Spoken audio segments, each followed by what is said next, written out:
I've been working here at Tenant for 19 years, and out of all the jobs I've ever had, I'd have to say this is my favorite. Okay, working in a high school, and sounds odd, but dealing with teenagers all day, well, it's fun. I like it a lot. So, you know, don't come in to school and be bored. You're having fun here. It's going to be a great time. All right. Joining Tenant. I was an accountant. I actually went to college for accounting and Spanish, and right out of college, I got a job doing auditing and eventually taxes.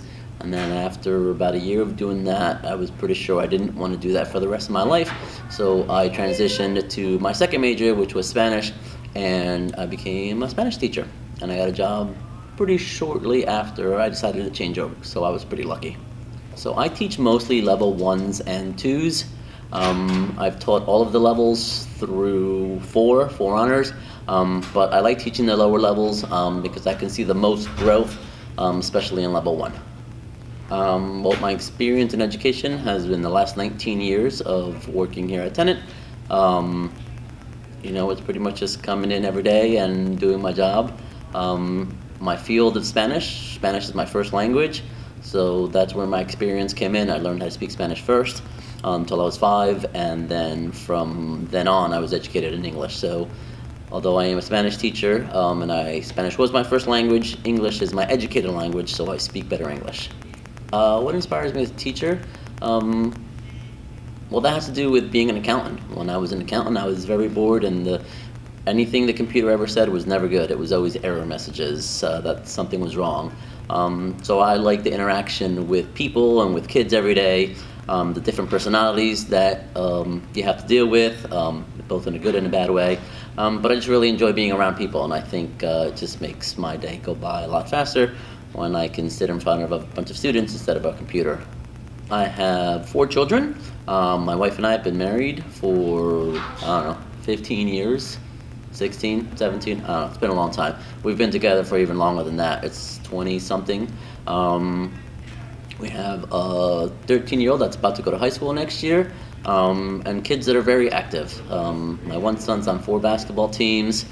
The other one's on a soccer team, a wrestling team, and a basketball team. My daughter plays volleyball.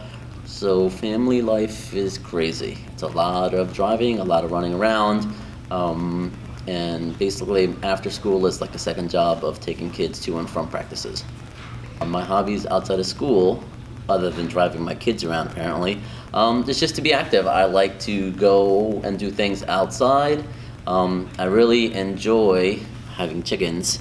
I decided a few years ago that I wanted to have chickens for no other reason other than that's just what I wanted.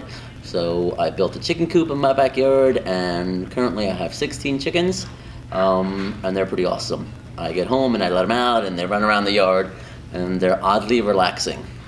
My hopes for the rest of the school year is that, it keeps going the way it's been going. It's not terrible. We've had kids in and out, but nothing over the top. So I think we're on a good path. I just hope it continues that way and we can finish off the year safely with everyone learning as much as possible and not getting sick.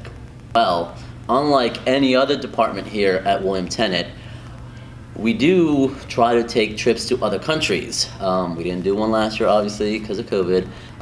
But before that, we did go to Spain 2 years in a row, and we were trying to plan a trip to another country, but that just didn't work out.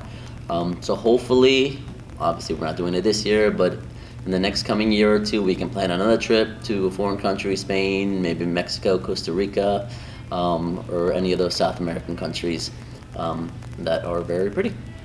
I think one of my favorite assignments that I teach is a project that I do in Spanish 1 called Yo Soy, which means I am.